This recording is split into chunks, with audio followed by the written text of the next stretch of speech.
So with this build, we wanted to find really old school motorsport components. And for this particular generation of Volkswagen, the most motorsport inspired piece that you could find is this engine. So the engine was developed by a company called Ottinger.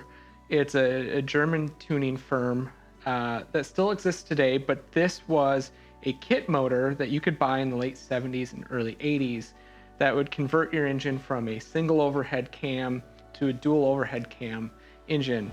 What's significant about this is that they produced this style and configuration of engine before Volkswagen came to market with it. So this was really high-end, super boutique race car stuff really early on. They made about 900 of these to the best of my knowledge. And so this was really the heart and soul of all of the build. Because it's a show car, of course, I can't leave anything alone. And we hand polished the outside of the cylinder head. We chrome plated all of the hardware. All of the nuts and bolts are brand new. Because I like technology and I wanted to bring a mix of what's new to what was old, this transmission is actually out of a 2017 Volkswagen Jetta. So this is a 6-speed transmission that wasn't meant to go into this car, but Volkswagens are like Legos.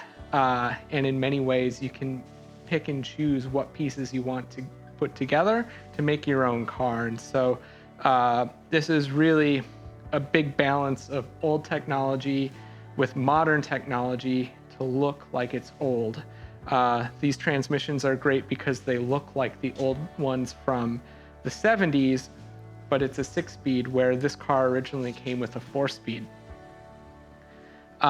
Going along the side of the car, we wanted to have a lot of subtle modifications to the car. So it looks like it was original, but it had just a little bit of flair.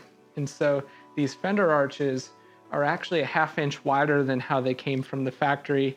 And the control arms and the suspension are a 1/2 inch narrower than what they came from with the factory. The whole reason that we did this is so that we could run a wider wheel, a fatter profile rim to get more of that muscle look that we wanted without the tires obnoxiously sticking away from the body lines. At glance, you would never know that that stuff was done unless you really knew these cars.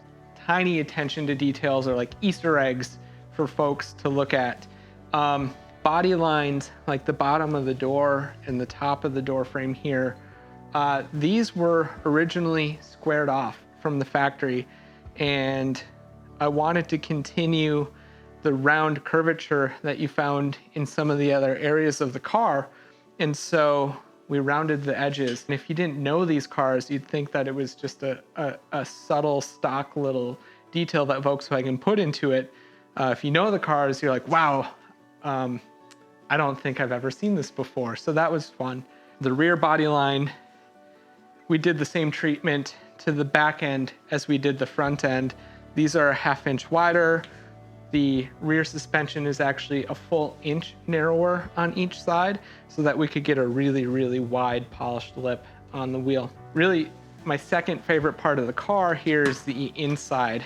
You know, this is where you're doing all of your work. This is where you're spending the bulk of your time when driving the vehicle. So you have to have it really comfortable and homey. I'm inspired by the work that Singer is doing with the recreation Porsches. And so really the root of the design on the inside were these seats. I wanted to find a seat that was similar to what Singer is putting in their 911s, which they don't sell unless you buy a $500,000 Singer 911. So I found the closest thing possible and then had it custom upholstered in this flame red leather interior with 1958 Chevrolet Bel Air houndstooth. Again, to bring in the old with the new and that really just high-end leather luxury feel. It's bare bones, it's minimal.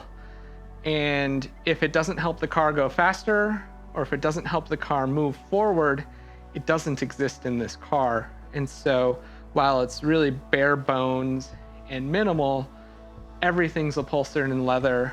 everything is detailed to the nines or chrome plated, so that when you're inside the car, it feels like a high-end European sports car, even though it's a 1978 Volkswagen Rabbit.